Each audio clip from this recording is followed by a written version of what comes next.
Welcome back to the reaction. This time we are going to react to Ben Shapiro explains basic biology to a college student.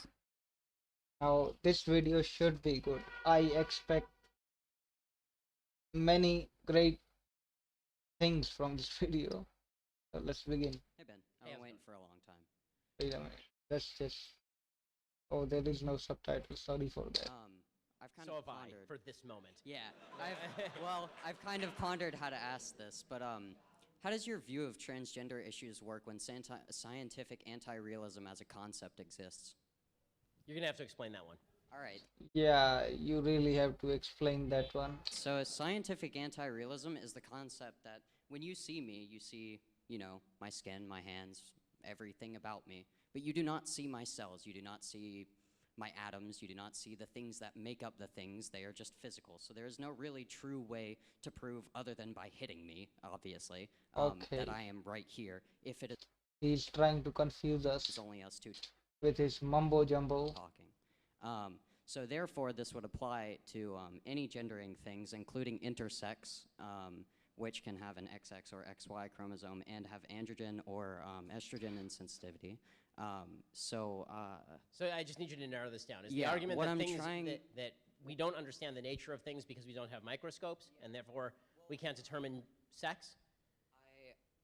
I would like to narrow it down to Just say what you want to say. we cannot fully identify a gender of a person right when we see them, so therefore I believe Why make that question sound so difficult? that it is not within my own individual liberty to gender that person. Here's my problem with that particular argument. The answer is that in 99.8%, 99.9% of cases, you absolutely can gender somebody based on looking at them. Like really, if you're going to use intersex people as an example of not being able to do that, this does not obviate the biological duality of sex upon which all progeneration is based for all of human history and for all mammalian species. So intersex people do not invalidate the concept of sex as a generality. Intersex people are people who have a biological anomaly. And by the way, in most cases of intersex, those people still manifest as either a male or a female. So the idea that intersex exists does not invalidate the idea that there is a male and that there is a female, or that in nearly all cases, I can tell the difference between a male and a female. Again, The basic answer is there are two genders, male and female, and add them and they will become a couple. I'm not saying, by the way, that if you can show me your chromosomal charts that you are actually not a male, when I say that you're a male, that I should stick with that biological objective standard. Like my perception of you, in other words, is subject to my correct enunciation of an objective standard. So the objective standard, here's the deal. For all of human history, there was an objective standard between male and female. It was, for nearly all of human history, out of partial ignorance and partially because this is usually true, it was out of simply looking at people's genitals and assessing them based on their outward appearance, right? Which is still true for nearly all human beings on planet Earth at all times, okay? What was that? You can't really describe someone without secondary sex characteristics and gender them into something. Well, I mean, you can based on primary sex characteristics if you can see their genitals. Doctors do this literally at birth all the time, right? So this is The student lacks brain cells, yet he is a college student. Well, most of the students are just like that. I have experienced it. So, but your point is correct. If somebody was male dressed as a female and I misgendered them and then they said, oh, look, I'm male, zip, right, then I would say correct. And then correct, I would say for all of human history, you were male. Now the standard is chromosomal, right? It's the SRNY gene and all of this. There is some objective standard, in other words, by which we can determine sex. The problem I have with the transgender argument is that people are arguing that there is no objective standard, that no objective standard exists by which I can determine sex. And in fact, sex is completely subjective. I can determine my own gender based on no biology and in fact in abeyance of biology. I can have every single biological characteristic of a male, and if I say I am female, then I am female. This is anti-scientific nonsense. Yeah. Yes, Caitlyn Jenner had every biological characteristic of a male. There's no evidence whatsoever that Caitlyn Jenner was a female, because Caitlyn Jenner was an Olympic athlete as a male with all of the chromosomes and all of the junk and all of it.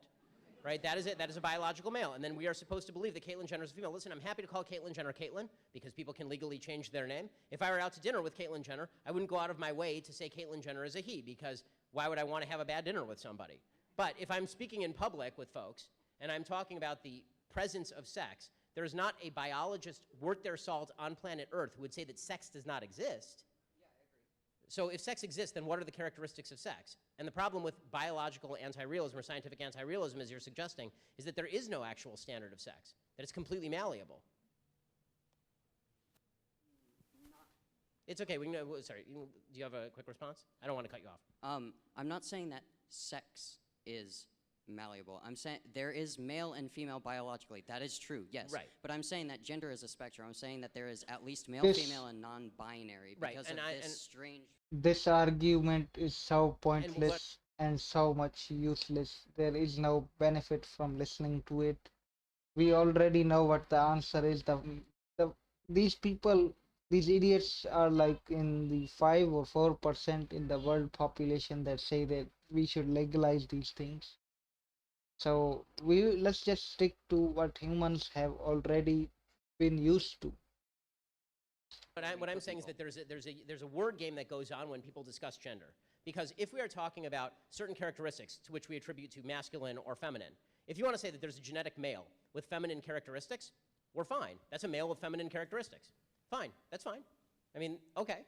So you're a man with feminine characteristics. That's cool. Who cares? Okay, but that doesn't make you a woman. In other words, if you are going, what we are now doing is we're playing a semantic game where we say a male with feminine characteristics is a Nowadays, people are playing the game, turn me into a woman, something like that. woman. That's nonsense. Or a woman with male characteristics, masculine characteristics, is a man. That's nonsense too. And by the way, it actually ends up misgendering a lot of people who are just butch women or Ben Shapiro is actually a brave man for explaining these kind of things to these people that say that support scientific theories, whatnot. So I admire Ben Shapiro even more. or effeminate men. Right? So all of this, so in other words, by trying to separate out gender and sex completely, and then by using terms like male and female or woman and man that are innately connected to sex, what you are doing is deliberately, not you, what people are doing is deliberately confusing the issue such that you get idiocies like Ilhan Omar writing to the Powerlifting Association of the USA saying that a transgender woman who is a biological male should be able to compete against biological women because it is a myth that men can pick up heavier objects than women. That is not a myth. That's called science. Thank you. That is not myth, that is science. Great saying. Okay, that's the video. I like about Ben Shapiro is that he is straightforward and he does not shy away from the truth. So that's the video. If you liked it, then leave a like. If you want to give me your comments on the comment section and subscribe to the channel if you are new. So take care. I'll see you in the next video.